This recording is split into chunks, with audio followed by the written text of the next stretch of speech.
সে কুমতলবী, জানে না সে কুমতলবী, ন্যায় নীতি যার নিশানা। কি নেশা করেছি আমি, কি নেশা করেছি আমি, নেশার ঘোরে দিওয়ানা। কি নেশা করেছি আমি। নেশার নামটি নূর মোহাম্মদ, নেশার নামটি নূর মোহাম্মদ, নিজেই নিজের তুলনা। কি নেশা করেছি আমি, কি নেশা করেছি আমি। ধন্যবাদ। মাশাআল্লাহ। আমরা ফেনী কলেজে একসাথে একই বেচে পড়াশোনা করেছি, বন্ধু মানুষ।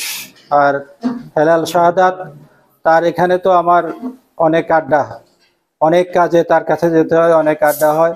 সে একটু সাহিত্য সমজদার মানুষ, সাহিত্যিকদেরকে মূল্যায়ন করে। সেই সুবাদে সে জুম্মাত উমিদিয়াতে থাকতেও তার সেখানে আড্ডা হতো। তো যাই হোক, আমরা আমরা দোয়া করব যে ফেনী লেখক ফোরাম আবার নতুন উদ্যমে পথ চলা শুরু করেছে। এই উদ্যম সুস্থ হোক, সফল হোক, শুভ হোক। আর একটাই অনুরোধ, সাহিত্য চর্চা করতে গিয়ে আমরা ফেনীতেও দেখেছি যে কিছু কিছু মানুষ কিছু কিছু লিখিয়ে আমরা পড়ালেখা করতে করতে এমন একটা পর্যায়ে পৌঁছে যাই, তখন যেখানে গেলে মানে ধর্মের কথা বললে এদেরকে কাছে সেকেলে মনে হয়, ধর্মের বাণী আদর্শের বাণী বললে এদের কাছে মনে হচ্ছে যেন কোনো জাত লেখক নয়, উপরে উঠে নাই, এখনো সেই মান্ধাতার আমলে রয়ে গেছে, এরকম একটা নাক ছিটকানো ভাবধারা রয়ে গেছে। আসলে আমরা ধর্ম বা ধর্মের আদর্শটাকে আমরা লেখার ভিতরে ভালো করে ফুটিয়ে তুলতে পারি না বিদায়, যৌক্তিকভাবে ফুটিয়ে তুলতে পারি না বিদায়, সেই জন্য আমাদের প্রতি এই যে ধর্মের কথা বললে এই নাক ছিটকানো স্বভাবটা প্রগতিশীল, তথাকথিত প্রগতিশীল কিছু মানুষের থেকেই থাকে। তো এদের থেকে মুক্ত থেকে আসলে আমরা চর্চা করব, সাহিত্য চর্চা করব। এবং সাহিত্য চর্চা করতে গিয়ে আমরা শুধু একমুখী হয়ে যাব না, বৃত্তবন্দী হব না, কোনো রাজনৈতিক দলের আদর্শ বাস্তবায়নের জন্য আমরা সাহিত্য চর্চা করব না। আমরা দেখেছি যে বিগত 15-16 বছরে যে সরকার পক্ষ থেকে বা সামাজিক যে ব্যভিচার, অন্যায়, অবিচার, এদের বিরুদ্ধে কবি সাহিত্যিকরা কলম ধরতেন না, ডরে, ভয়ে ডরে অথবা সুবিধা আদায়ের লক্ষ্যে তারা কলম ধরতেন না। কিন্তু এই যে এই মনোভাব ত্যাগ করে আমরা কিন্তু যেখানেই অন্যায় সেখানেই প্রতিবাদ, কলমের মাধ্যমে আমাদের প্রতিবাদ হবে। এই প্রতিবাদটা আমরা চালিয়ে যাওয়া প্রয়োজন। আর আমরা বৃত্তবন্দী হব না কোনো ক্রমেই। আমাদের দেশে একটা কবি সাহিত্যিকদের ভিতরে একটা গ্রুপ আছে যারা নির্মলেন্দু গুণকে বেশি বেশি পড়ে, মহাদেব সাহাকে বেশি বেশি পড়ে এবং বিভিন্ন অনুষ্ঠানে তাদের কবিতার কোটগুলো করে থাকে। আর একটা গ্রুপ আছে যারা ফররুখকে বেশি বেশি পড়ে এবং আল মাহমুদকে বেশি বেশি পড়ে। তারা ওই যে ফররুখ এবং আল মাহমুদকে নিয়ে বিভিন্ন অনুষ্ঠানে উদ্ধৃতি দিয়ে থাকে। তো এই জাতীয় আমরা সবাইকে পড়বো, হেলাল হাফিজকে পড়বো, রুদ্র মোহাম্মদ শহীদুল্লাহকে পড়বো, আমরা রফিক আজাদকে পড়বো যে বলেছিল বাদ্যে হারামজাদা নয় মানচিত্র খাবো, খাদ্যমন্ত্রী গাড়ি খাবো। আমরা হেলাল হাফিজ যে একটি কবিতা দিয়ে যে বিখ্যাত হয়েছে, এখন যৌবন যার যুদ্ধে যাওয়ার তার শ্রেষ্ঠ সময়। তো এই জাতীয় কবিদেরকেও পড়বো, জানবো, শিখবো এদের কাছ থেকে। আমরা কোথাও কোনো কাজে বৃত্তবন্দী হব না। আর যদি বৃত্তবন্দী হয়ে যাই, দিন শেষে আমরা একা হয়ে যাব। তো সেজন্য অনুরোধ করব সবাই আমরা আর নাস্তিকতার দিকে আমরা ধাবিত হব না। লেখক মাত্রই আপনি আসলে আমরা তরুণ বয়সে, যুবক বয়সে যে যেটাই করে থাকি, একটা নাস্তিক নাস্তিক ভাব দেখায়, কিন্তু শেষ বয়সে ধর্মের কাছে ফিরে আসতে হয়। এক অনুষ্ঠানে ডক্টর জাকির নায়েককে একজনে প্রশ্ন করেছিল যে কোরআনে যা লেখা আছে তা পরকাল তো আমরা দেখি না, এটা বিজ্ঞান আবিষ্কার করতে পারে না, এটা কিভাবে আমরা বিশ্বাস করব?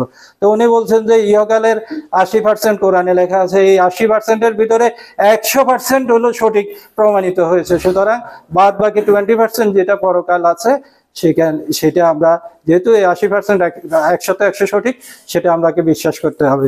অতি সম্প্রতি আমেরিকান এক ডাক্তার, ক্যান্সারের ডাক্তার, তিনি এই মডেল জিন থেকে ওই ইয়েগুলা মানুষকে সাহায্য করে এগুলো পুনর্গঠিত হতে পারে।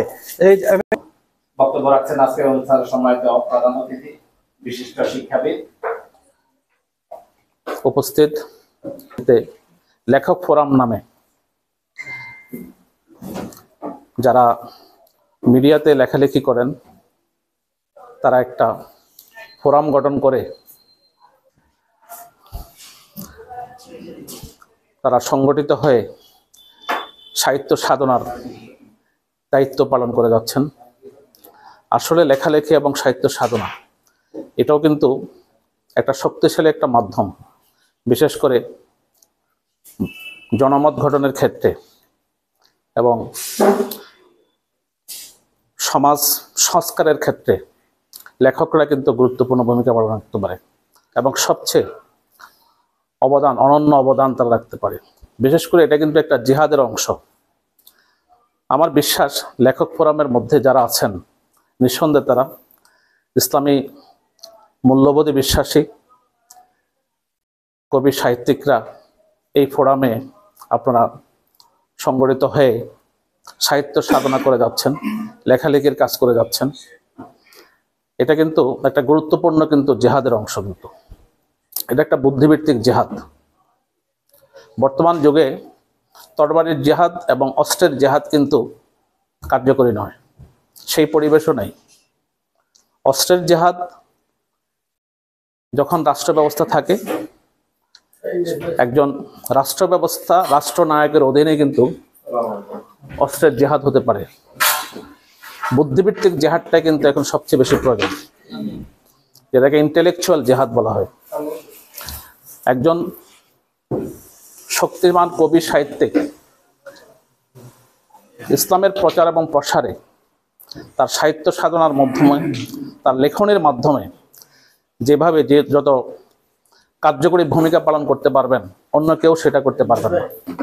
আমাদের দেশে কিন্তু আসলে বুদ্ধিভিত্তিক যে চর্চাটা ইসলামের পক্ষে ইন্টেলেকচুয়াল অনেক দুর্বল। সেই বুদ্ধিভিত্তিক যে চর্চা, যে সাহিত্য সাধনা, এখনো সেটা কিন্তু অনেকটা বামপন্থীদের দখলে রয়ে গেছে। যদিও আগের চেয়ে বামপন্থীদের যেই কর্তৃত্ব এই জগতে, এটা আমি মনে করি যে আগের চেয়ে অনেকটা কমেছে। কিন্তু আমরা যখন ছাত্র ছিলাম তখন কিন্তু তাদের কিন্তু কি এই ক্ষেত্রে এই জগতে তাদের একচেটিয়া দৌরাত্ম্য এবং কর্তৃত্ব ছিল। এখন অনেকটা কমে আছে আল্লাহর মেহেরবানি। এখন ইসলামের পক্ষে সাহিত্য সাধনা করার জন্য, লেখালেখি করার জন্য অনেক কলম সৈনিক এগিয়ে এসেছেন, সেটা অত্যন্ত আশার কথা। তো পবিত্র মাহে রমজান এই লেখক ফোরাম আপনারা সংগঠিত হয়ে যে ইফতার মাহফিলের আয়োজন করলেন, আমি সেই ইফতার মাহফিলে আপনাদের আমন্ত্রণে অংশগ্রহণ করতে পেরে নিজেকে সবচেয়ে ধন্য মনে করছি। আমি ফেনী কলেজে আসলে নতুন, এই ফেনীতে আমার চাকরিটাও কিন্তু আমি এই প্রথম, যদিও আমার বাড়ি কিন্তু ফেনীতে, ফেনীর ছাগলনাইয়াতে আমার বাড়ি, কিন্তু ফেনীতে ইতিপূর্বে আমার চাকরি করার সুযোগ হয়নি। যাই হোক, আমি এখানে অপরিচিত, যদিও এই ফেনী শহরে একসময় পড়াশোনা করেছি। ফেনী শহরের 6-7 বছর পর্যন্ত আমার অধ্যয়নকাল ছিল। একসময় সবার সাথে পরিচিত ছিলাম, প্রায় আজ থেকে 35-36 বছর আগে। তো এখন সম্পূর্ণ অপরিচিত। তো যাই হোক, আপনাদের এই অনুষ্ঠানে অংশগ্রহণ করতে পেরে খুবই ভালো লাগলো, আপনাদের সাথে পরিচিত হওয়ার সুযোগ পেল। পবিত্র মাহে রমজান এটা সিয়াম সাধনার মাস। আল্লাহ একটা মাস মুসলিম উম্মার জন্য নির্ধারণ করেছেন সিয়াম পালন করার জন্য। যে সিয়াম পালন বা সিয়াম সাধনা, এটা কিন্তু একটা কঠোর সাধনা, যেখানে সবে সাদেক থেকে সূর্যাস্ত পর্যন্ত যাবতীয় পানাহার এবং যাবতীয় সকল প্রকার ইন্দ্রিয় সম্ভোগ থেকে বিরত থাকতে হবে আল্লাহর নির্দেশে। উপোস থাকার ব্যবস্থা করেছেন। কেন করেছেন? একমাত্র উদ্দেশ্য, সে সম্পর্কে আপনারা সবাই জানেন। এই সম্পর্কে ওয়াজ করার কিছু নেই, তারপরও বলতে হয় আর কি, লাআল্লাকুম তাত্তাকুন, যে যাতে করে আমরা তাকওয়া অর্জন করতে পারি, মুত্তাকি হতে পারি। তো তাকওয়া অর্জন করার জন্যই, কারণ তাকওয়াটাই হচ্ছে আসলে কিন্তু কি একটা বিরাট শক্তি। কারণ তাকওয়ার শক্তিতে যদি আমরা কেউ যদি কি বলিয়ান না হই, তাহলে মুসলমান হিসাবে আমার ইমানের দায়িত্ব বা ইমান রক্ষা করা সম্ভব নয়, আমার মুসলমানিত্ব রক্ষা করা সম্ভব নয়। তাকওয়াটা হচ্ছে সবচেয়ে বড় শক্তি। তাকওয়ার শক্তিতে শক্তিমান হয়ে একসময় কিন্তু কি মুসলমানরা সমগ্র বিশ্বকে জয় করেছে। ইসলাম কিন্তু তরবারির দ্বারা বিজয় হয় নাই, নৈতিক আদর্শ দ্বারা ইসলামের বিজয় হয়েছে। অমুসলিম সম্প্রদায়, বিভিন্ন বিজাতীয় শক্তি আসলে ইসলামের অন্তর্নিহিত সৌন্দর্যটাকে দেখে সে অন্তর্নিহিত সৌন্দর্যের প্রতি আকৃষ্ট হয়ে কিন্তু কি করছে, ইসলাম গ্রহণ করতে বাধ্য হয়েছে। মুসলিম উম্মার তথা মুসলমানদের এবং দাঈলাল্লাহদের তাদের ব্যক্তিগত চরিত্র, তাদের যে চারিত্রিক যে গুণাবলী, উৎকর্ষতা, সেটা দেখেই কিন্তু কি ইসলাম গ্রহণ করতে বাধ্য হয়েছে। সেরকম একজন ভালো মানুষ তৈরি করার, মানবিক পরিপূর্ণ মানবিক গুণাবলী সম্পূর্ণ মানুষ তৈরি করার জন্যই কিন্তু আল্লাহ কি করছেন, এই রমজানের রোজাটা, সিয়ামটা ফরজ করেছেন, যেটা একটা কঠিন সাধনা, যেখানে কোনো ধরনের কোনো কিছু কিন্তু কোনো খাদ্য বস্তু স্পর্শ করা যাবে না। সেটা একটা অন্য সময় যে সমস্ত বিষয়গুলো কিন্তু কি খাবারগুলো হালাল, রমজানে সেগুলো সম্পূর্ণ নিষিদ্ধ, হারাম। অর্থাৎ আল্লাহকে ভয় করে আমার সামনে আমি যখন কি একেবারে নির্জনে থাকবো, ইচ্ছা করলে কিন্তু কি আমি যে কোনো ক্ষুধার্ত হলে, পিপাসার্ত হলে আমি পানি পান করতে পারি, কিন্তু আল্লাহকে ভয় করে আমি পানি স্পর্শ করব না, আল্লাহকে ভয় করে আমি খাবার স্পর্শ করব না।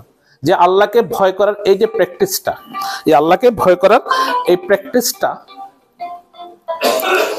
প্র্যাকটিসটা করার জন্যই কিন্তু কি আসলে সিয়ামটা ফরজ করেছে, যাতে করে পরবর্তী পর্যায়ে যেন আমরা জীবনের সর্বক্ষেত্রে আল্লাহকে ভয় করে যাবতীয় হারাম থেকে নিজেদেরকে বিরত রাখতে পারি।